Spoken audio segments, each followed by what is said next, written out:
بسم اللہ الرحمن الرحیم۔ الحمد للہ رب العالمین، الصلاۃ والسلام علی محمد الامین۔ اعوذ باللہ من الشیطان الرجیم، بسم اللہ الرحمن الرحیم۔ ربی اشرح لی صدری ویسر لی امری واحلل عقدۃ من لسانی یفقہوا قولی۔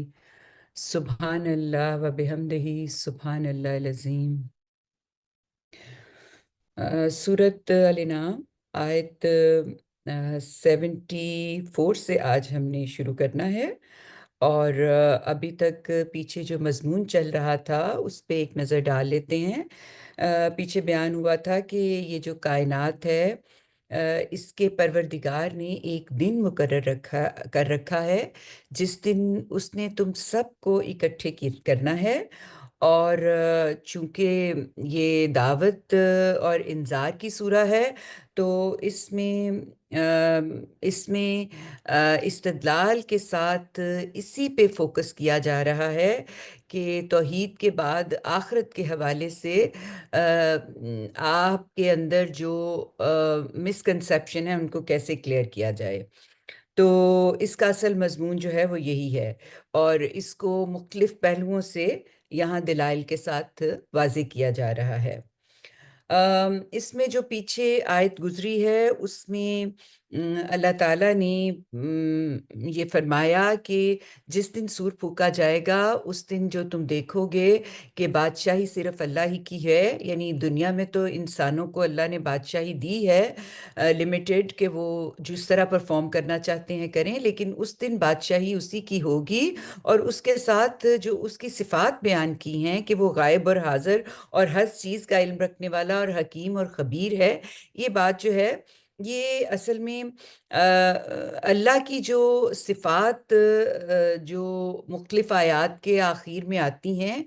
وہ عام طور پر جو پیچھے بحث چل رہی ہوتی ہے اس کا نتیجہ بیان کر رہی ہوتی ہیں، یعنی جو بات پیچھے کی جا رہی ہوتی ہے جب اللہ کی کوئی صفت آخر میں بیان ہوئی ہے تو وہ اس جو بات پوری ہے اس کا اس کو جیسے دریا کو کوزے میں بند کرنا ہوتا ہے نا، اس طرح اس صفت کا حوالہ دے کے بتا دیا جاتا ہے کہ یہ جو کچھ کہا جا رہا ہے اس کا نتیجہ یہ ہے کہ یہ وہ صفات والی ہستی ہے جس نے اس معاملے کو ڈیل کرنا ہے۔ تو یہ جو پچھلی آیت میں اللہ تعالیٰ کی صفات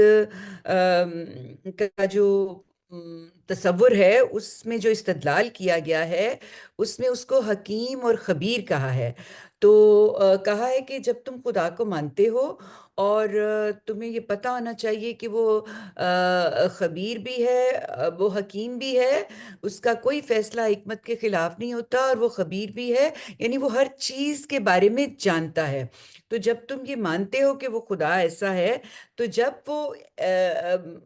حکیم ہے، خبیر ہے، تو اس نے یہ جو دنیا برپا کی ہے لازماً اس کا نتیجہ نکلتا ہے کہ وہ اس کا حساب کتاب کرنے کا دن بھی مقرر کرے، اور وہ دن جو ہے وہ قیامت کا دن ہے، آخرت کا دن ہے، حشر کا دن ہے، جس دن اس نے سب کو اکٹھے کرنا ہے۔ یہاں تک یہ استدلال جو ہے یہ پیچھے چل رہا تھا جس کو کہ بیان کیا۔ تو اب آیت 74 شروع ہو رہی ہے جس میں ہم جانتے ہیں کہ قرآن جو استدلال کرتا ہے نبی پاک صلی اللہ علیہ وسلم کے ذریعے جو وحی آتی تھی اس میں جو توحید، آخرت اور رسالت کے حوالے سے جو استدلال کیا جاتا تھا اس میں ایک تو یہ ہوتا تھا کہ آپ انفس یعنی اپنے اندر نفس کا مطالعہ کریں، مشاہدہ نفس کو سمجھنے کی کوشش کریں۔ تو یہ ایک جو انسان کی اندرونی شخصیت ہے اس کے حوالے سے جب آپ جاننا شروع کرتے ہیں تو آپ کو سمجھ آتی ہے کہ اس میں کتنی ہارمنی ہے جس سے کہ توحید کی طرف انسان چلتا ہے، اس کو سمجھ آتی ہے کہ جس ہستی نے یہ انسان کی وجود کے اندر اتنا کچھ رکھا ہے اور جس میں اتنی ہارمنی ہے، جو اتنا افیکٹو ہے، تو وہ جس نے یہ بنایا ہے وہ ذات جو ہے وہ کیسی ہوگی، بھی وہ ایک ہی ہے. اگر یہ مختلف ذاتیں ہوتی جو کہ کسی ایک کو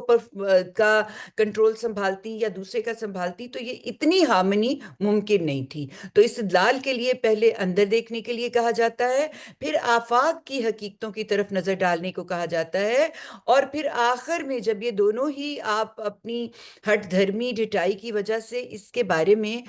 متنبع نہیں ہوتے تو پھر آخری جو بات ہوتی ہے وہ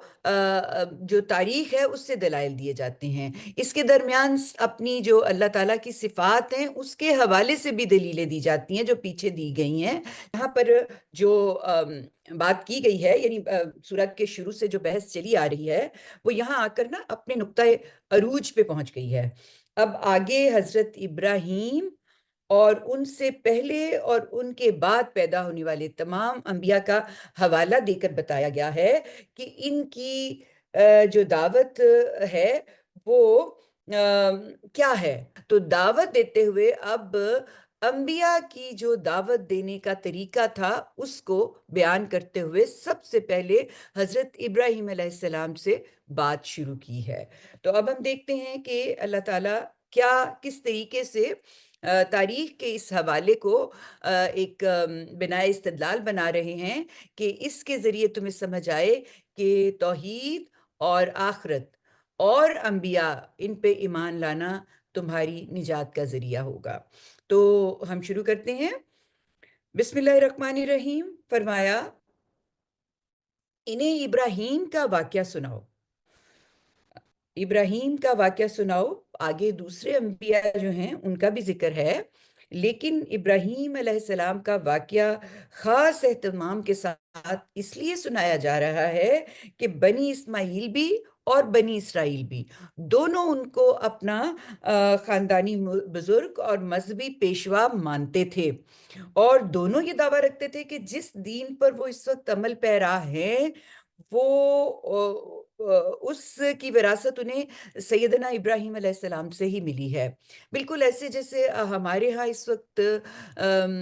مسلمانوں کے اندر بہت سارے گروہ ہیں، شیعہ ہیں، سنی ہیں، اور پھر ان کے اندر بھی بہت سارے سب ڈویژن ہیں ان سب کی. اور یہ سب جو ہیں یہ کیا کہتے ہیں، یہ مختلف گروہ سارے کے سارے یہی کہتے ہیں کہ ہم اصل میں اسی دین پہ عمل پیرا ہے جو محمد الرسول اللہ کی ذریعے ہم تک پہنچا. یعنی جو اس زمانے میں بھی یہود اور نصارہ یعنی بنی اسماعیل اور بنی اسرائیل دونوں اپنے آپ کو کہتے تھے کہ ہم حضرت ابراہیم کو اپنا مذہبی پیشوا، اپنا رہنما، اپنا خاندانی بزرگ مانتے ہیں. تو لیکن دونوں مختلف جگہوں پہ کھڑے تھے. تو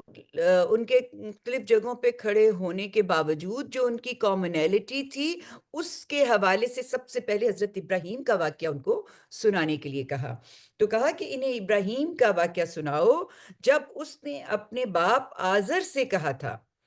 اچھا، یہ کون سا واقعہ ہے جو سنانا ہے یہاں پہ، جس کے لیے کہا گیا ہے؟ یہ وہ واقعہ ہے نا جو حضرت ابراہیم نے اپنے باپ کو دعوت دی تو وہاں سے بات شروع کی تھی. اچھا،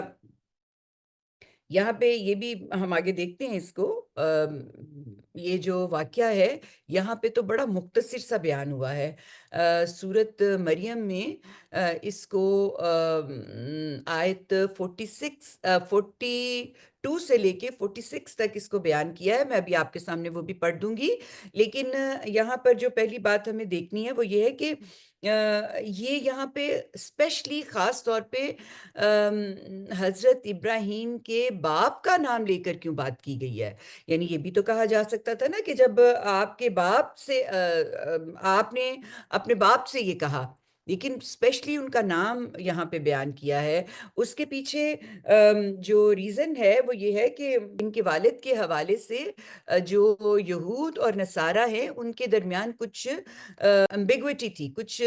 واضح نہیں تھا. ایک اس کو باپ مانتا تھا، ایک نہیں مانتا تھا. ایک اس کو کوئی نام دیتا تھا، دوسرا اس کو کوئی نام دیتا تھا. تو یہود کا جو مذہبی لٹریچر ہے اگر اس کا مطالعہ کیا جائے تو اس میں یہ بتایا کہ آزر صرف بت پرستی نہیں تھے، بت گر اور بت فروش بھی تھے. یعنی ان کا پیشہ ہی یہی تھا.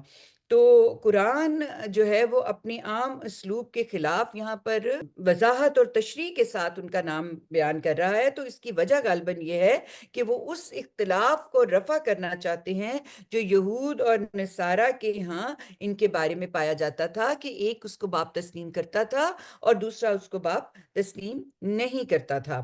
تو فرمایا کہ جب اس نے اپنے باپ آزر سے کہا تھا کیا تم بتوں کو معبود بنائے بیٹھے ہو؟ میں تو تمہیں اور تمہاری قوم کو کھلی گمراہی میں دیکھ رہا ہوں۔ یعنی یہ واقعہ جو تھا جس میں انہوں نے اپنے والد کو متوجہ کیا کہ تم کس طرح کی گمراہی میں ہو، اس کو سورت مریم میں جہاں بیان ہوا ہے، میں آپ کے سامنے اس کو پڑھ دیتی ہوں۔ یہ فرمایا، یاد کرو جب اس نے اپنے باپ سے کہا، اے میرے باپ، آپ ایسی چیزوں کو کیوں پوچھتے ہیں جو نہ سنتی ہیں نہ دیکھتی ہیں اور نہ کچھ آپ کے کام آنے والی ہیں؟ اے میرے باپ، میرے پاس وہ علم آیا ہے جو آپ کے پاس نہیں آیا، تو میری پیروی کیجئے، میں آپ کو سیدھی راہ دکھاؤں گا۔ اے میرے باپ، شیطان کی بندگی نہ کیجئے، شیطان خدائے رحمان کا بڑا نافرمان ہے۔ اے میرے باپ، میں ڈرتا ہوں کہ آپ کو خدائے رحمان کی طرف سے کوئی عذاب نہ آ پکڑے کہ آپ شیطان کے ساتھی بن کر رہ جائیں۔ اس نے جواب دیا، ابراہیم، کیا تم میرے معبودوں سے منحرف ہو رہے ہو؟ اگر تم باز نہ آئے تو میں تمہیں سنسار کر دوں گا۔ اب تم میرے پاس سے ایک دم دفع ہو جاؤ۔ یہ سورت مریم میں اس کے حوالے سے بیان کیا گیا کہ کس طرح سے حضرت ابراہیم نے اپنے والد کو توجہ دلائی اور اس کے جواب میں ان کو کیا سننا پڑا۔ آپ یاد رکھیں کہ جو بھی انبیاء کے معاملات ہوتے ہیں، واقعات ہوتے ہیں، ان میں ہمارے لیے بڑی نصیحت ہوتی ہے۔ آپ یہ دیکھیں کہ تمام انبیاء کی آپ زندگیاں اگر پڑھیں، قرآن کے حوالے سے ہی جانیں، اور تورات اور انجیل میں اس کی کافی ساری ہمیں ان کی زندگیوں کے بارے میں ڈیٹیلز ملتی ہیں۔ اگر وہ پڑھیں تو ہمیں یہ سمجھ آتی ہے کہ جتنے انبیاء ہیں ان کو اپنے گھروں سے چیلنج ہوا۔ یعنی یہ ہوتا ہے کہ آپ جب کوئی نیکی، ہدایت اور اچھا کام لے کے اٹھتے ہیں تو سب سے پہلے جو آپ کو مخالفت سہنی پڑتی ہے وہ اپنے گھر سے ہی سہنی پڑتی ہے۔ تو یہ انبیاء پہ تو یہ انتہا کے درجے پہ ہوتی تھی۔ تو آپ دیکھیں کہ حضرت نوح کے بیٹے کو، حضرت ابراہیم ان کے والد کو، اور حضرت موسیٰ جس گھر میں پلے بڑے، فرعون ان کا باپ کی جگہ پہ تھا، ان کو تو اس طرح کے اور بھی آپ واقعات نکالتے جائیں تو انبیاء کو اپنے گھروں سے بہت کلوز سائٹ سے آزمائش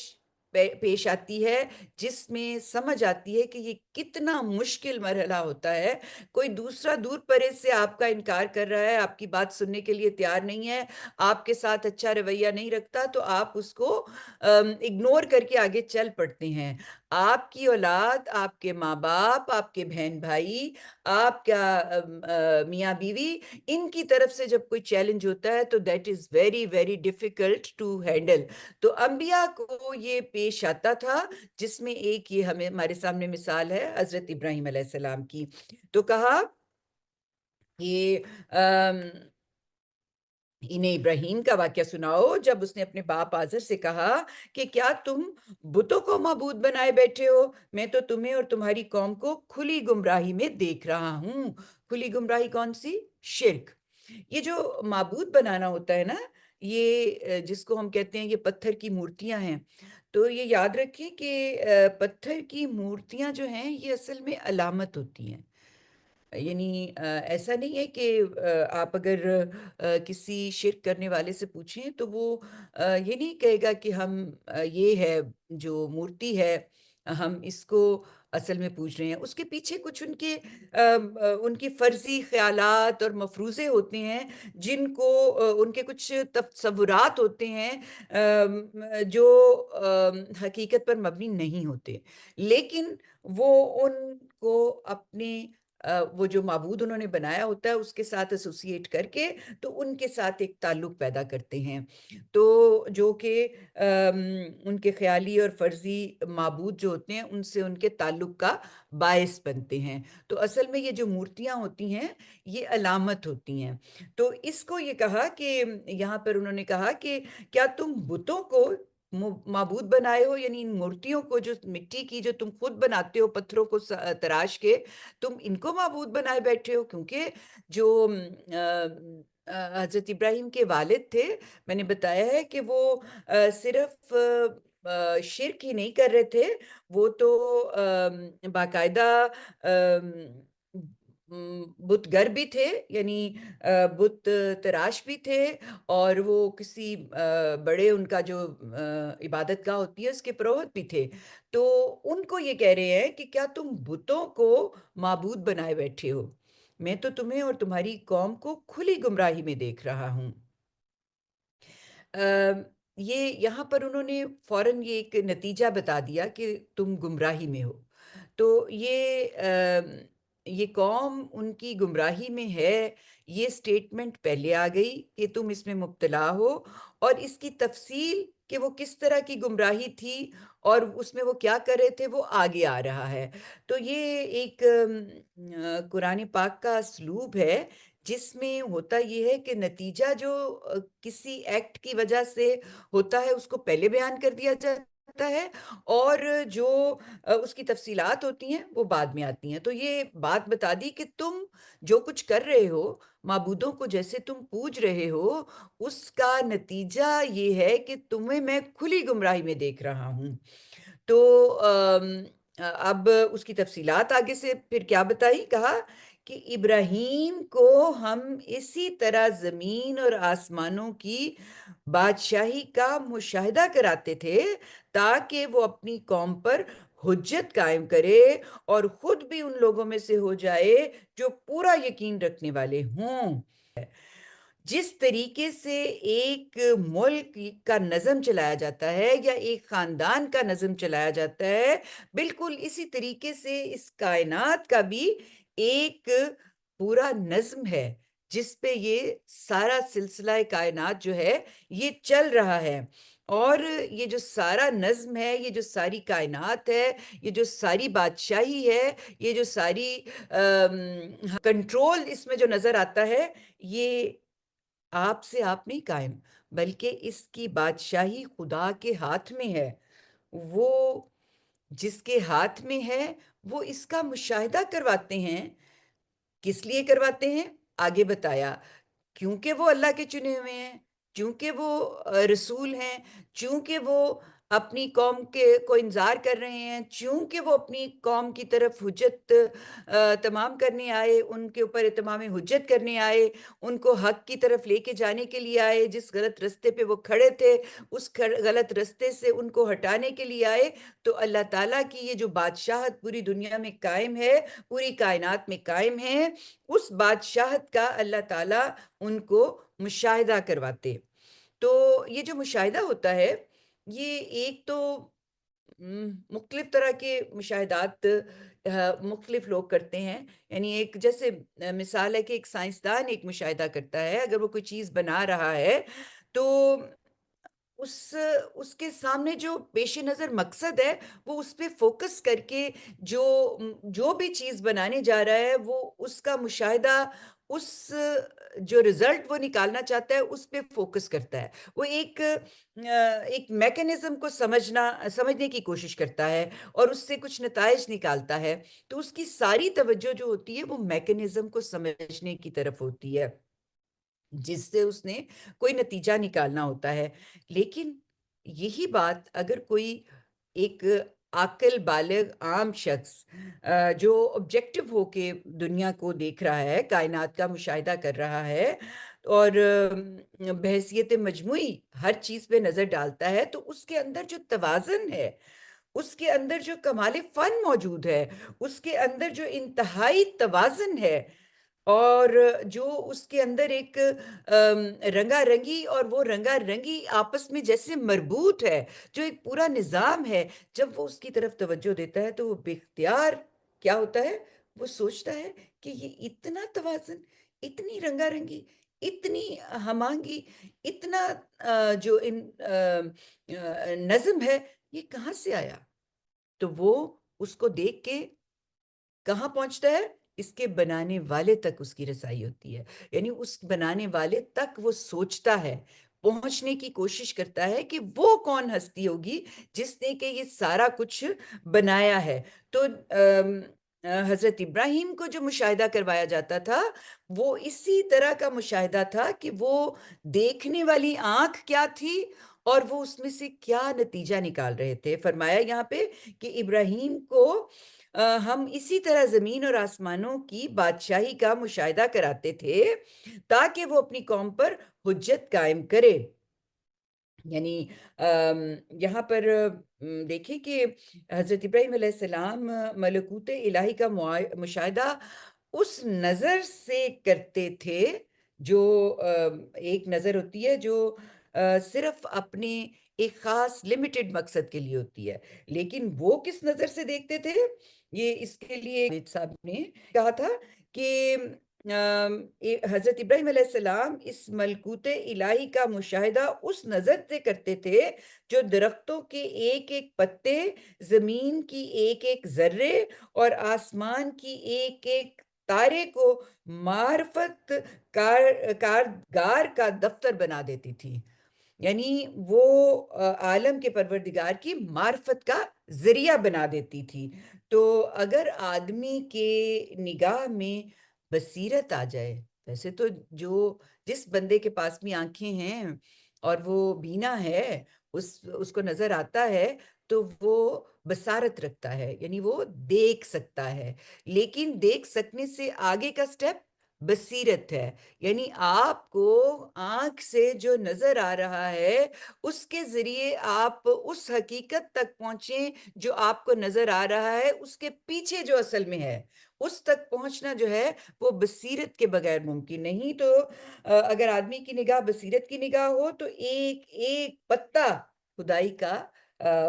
پتہ دیتا ہے، یعنی آپ ایک ایک پتے کے اندر خدا کو دیکھ سکتے ہیں۔ تو یہاں پر جاوید صاحب نے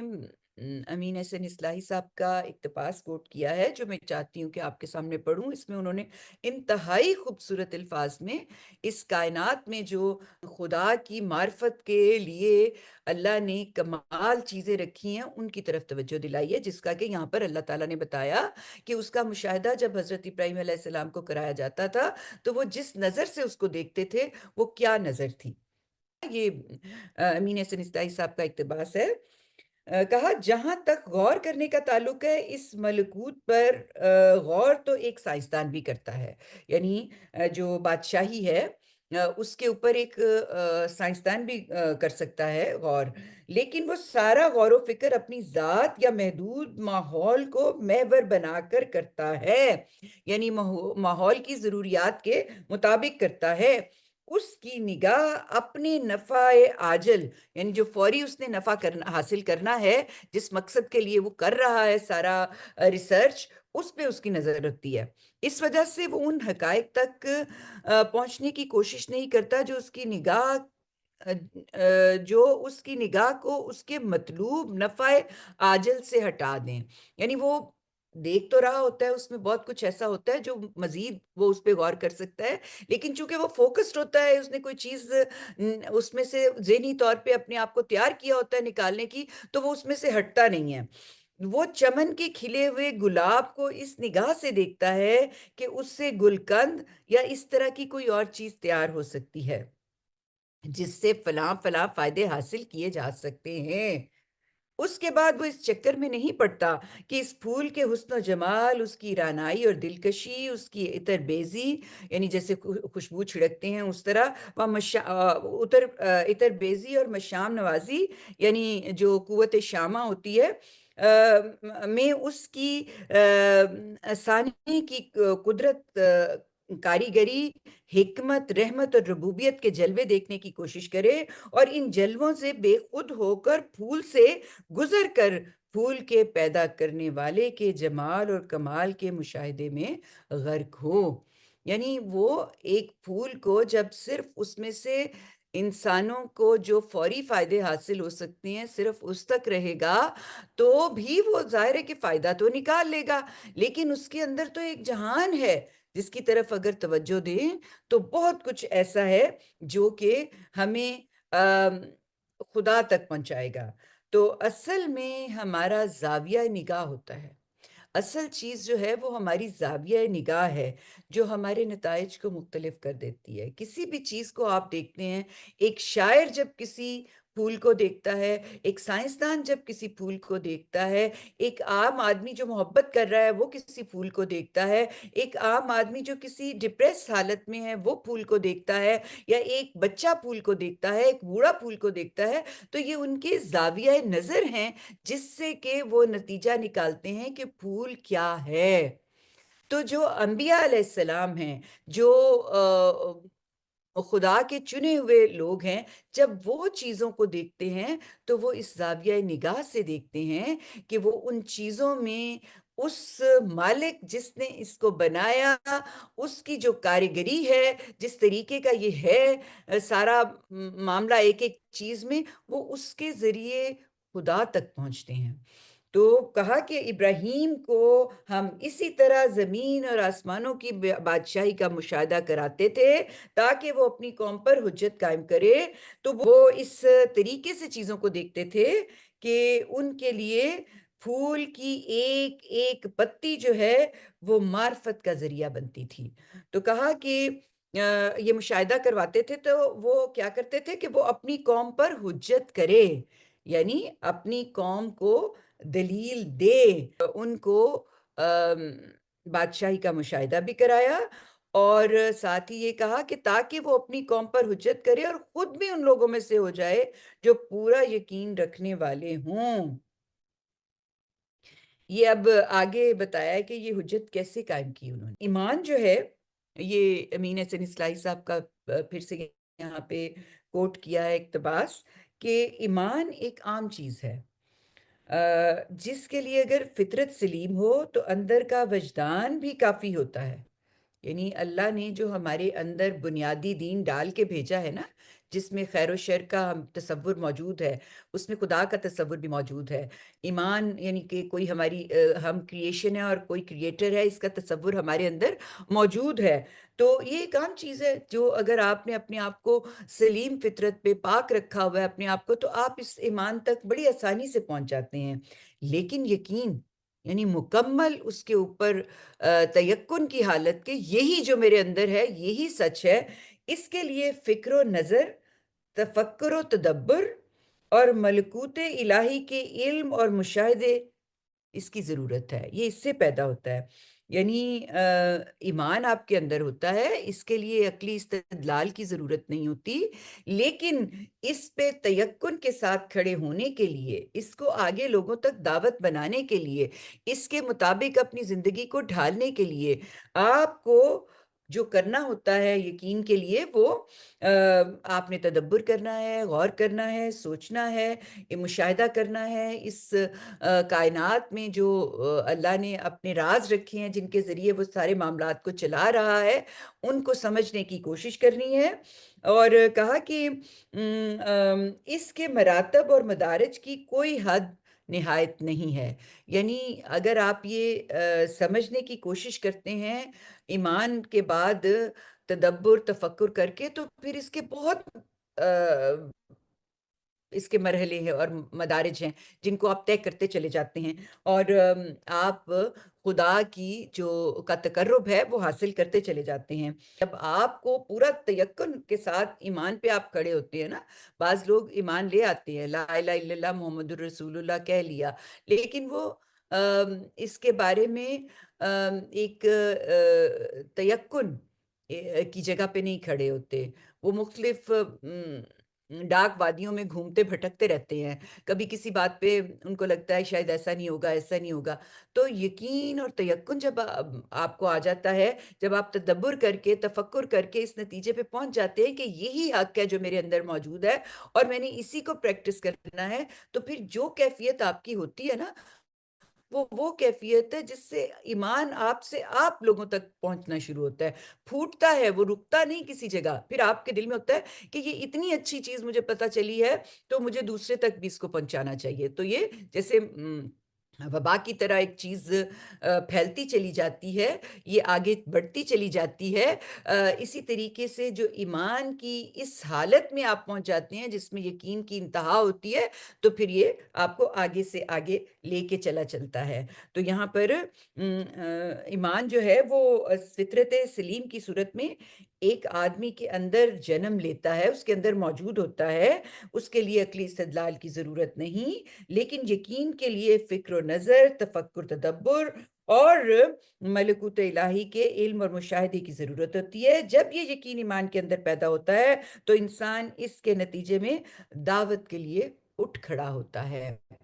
تو حضرت ابراہیم علیہ السلام کو یہ جو مشاہدے کروائے تاکہ وہ اپنی قوم پر حجت کرے، اور ان کو یقین جو ہے، ایمان جو ہے، وہ انتہا کے درجے پہ پہنچے جہاں سے وہ جس دعوت کے عہدے پہ ان کو کھڑا کیا گیا ہے، وہ اس کے تمام جو لوازمات ہیں، جو ان کی ضروریات ہیں، جس طرح سے انہوں نے اس کو پہنچانا ہے، اس کے لیے فلی وہ تیار ہو جائیں۔ تو کہا کہ ابراہیم کو ہم اس طرح زمین اور آسمان کی بادشاہی کا مشاہدہ کراتے تھے تاکہ وہ اپنی قوم پر حجت قائم کرے اور خود بھی ان لوگوں میں سے ہو جائے جو پورا یقین رکھنے والے ہوں۔ اب آگے بتایا کہ یہ حجت کیسے قائم ہوئی۔ انہوں نے کہا چنانچہ ایک دن جب اس پر رات طاری ہوئی تو اس نے تارا دیکھا اور لوگوں کو متوجہ دیکھ کر کہا یہ میرا رب ہے۔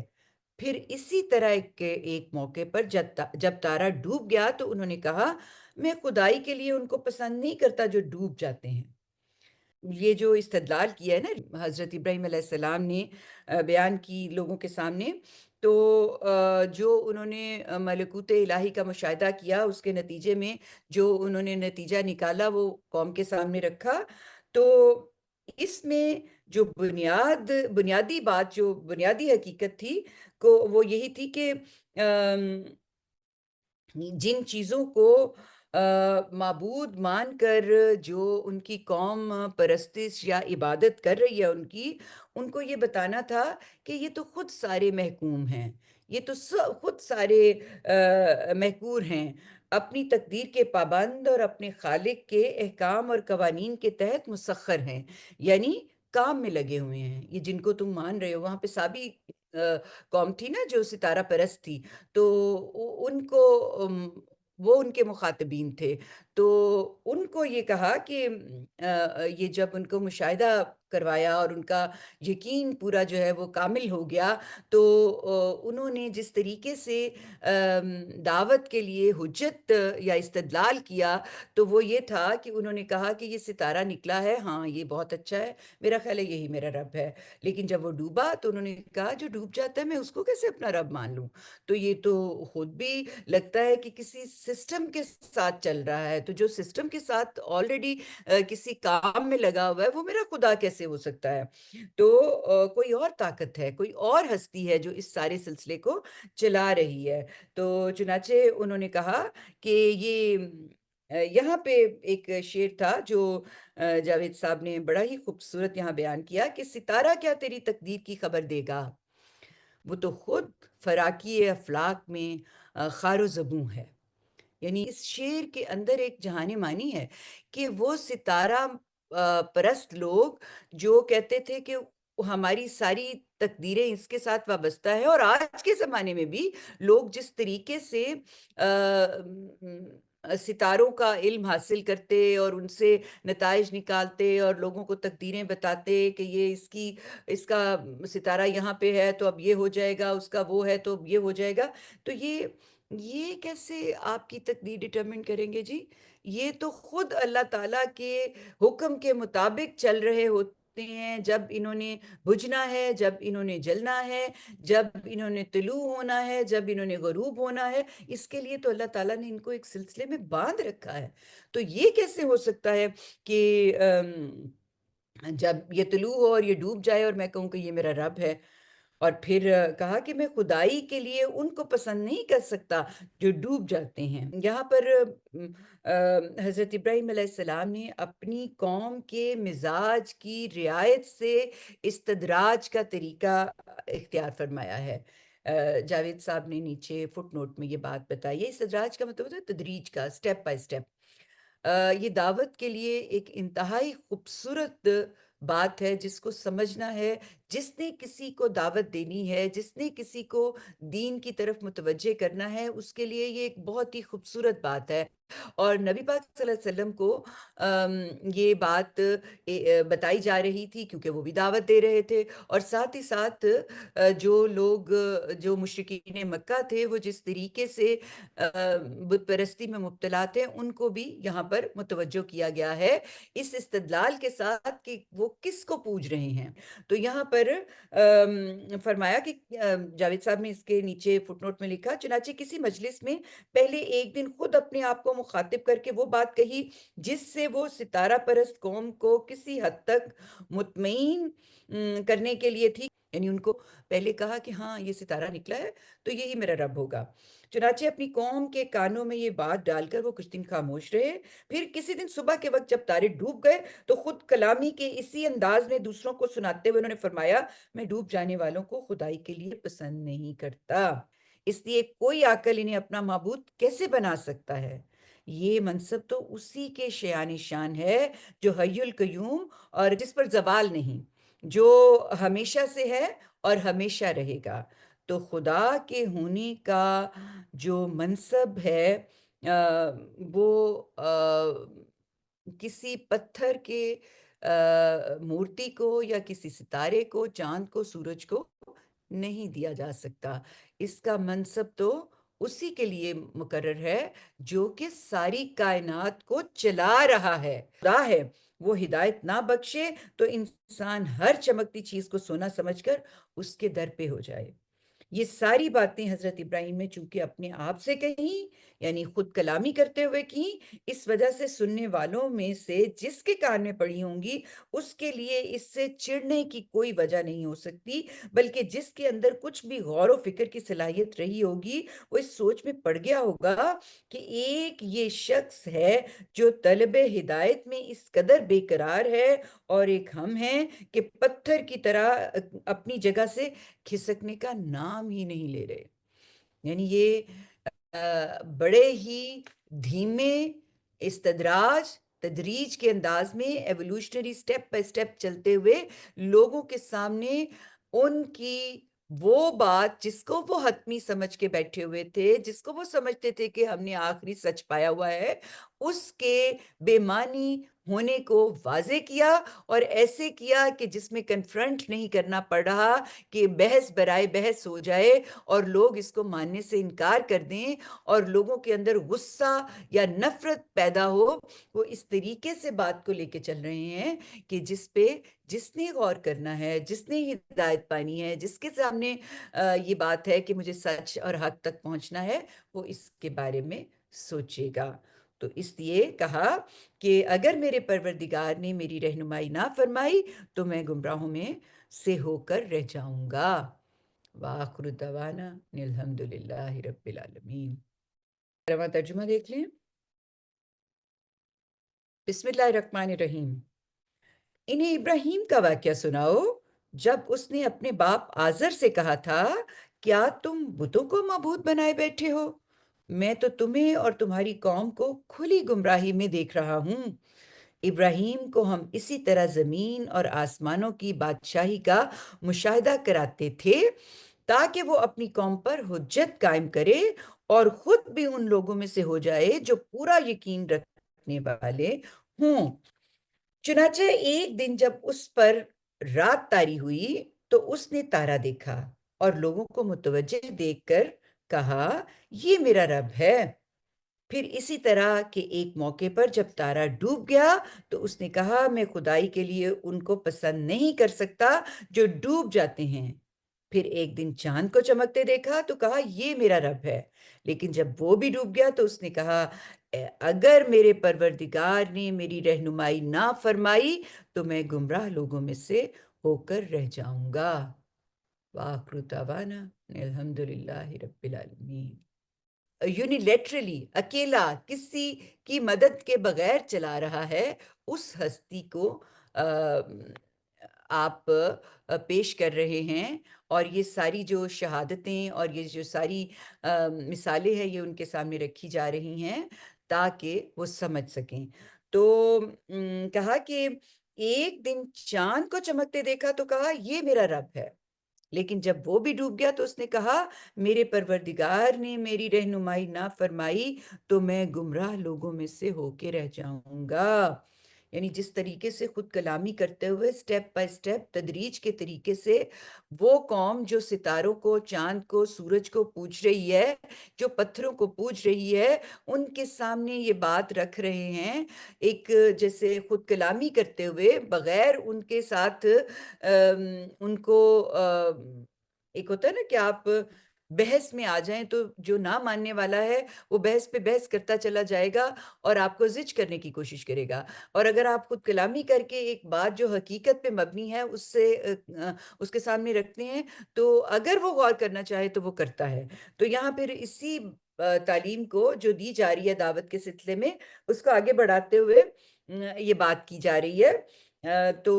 جو چاند کو خدا مان رہے تھے، جو چاند کی عبادت کر رہے تھے، ان کے بارے میں کہا یہاں صرف اتنی ہی بات نہیں ظاہر ہوتی کہ ڈوبنے والے سزاوار عبادت نہیں ہیں، بلکہ بات یہ بھی ظاہر ہوئی کہ ان ڈوبنے والوں کو معبود بنانا کھلی ہوئی ضلالت ہے۔ نیز یہ بات بھی ظاہر ہوئی کہ یہ ضلالت کوئی معمولی چیز نہیں بلکہ بڑے حسرت و اندوہ کی چیز ہے۔ علاوہ ازیں یہ بات بھی ظاہر ہوئی کہ ہدایت کا سرچشمہ صرف خدا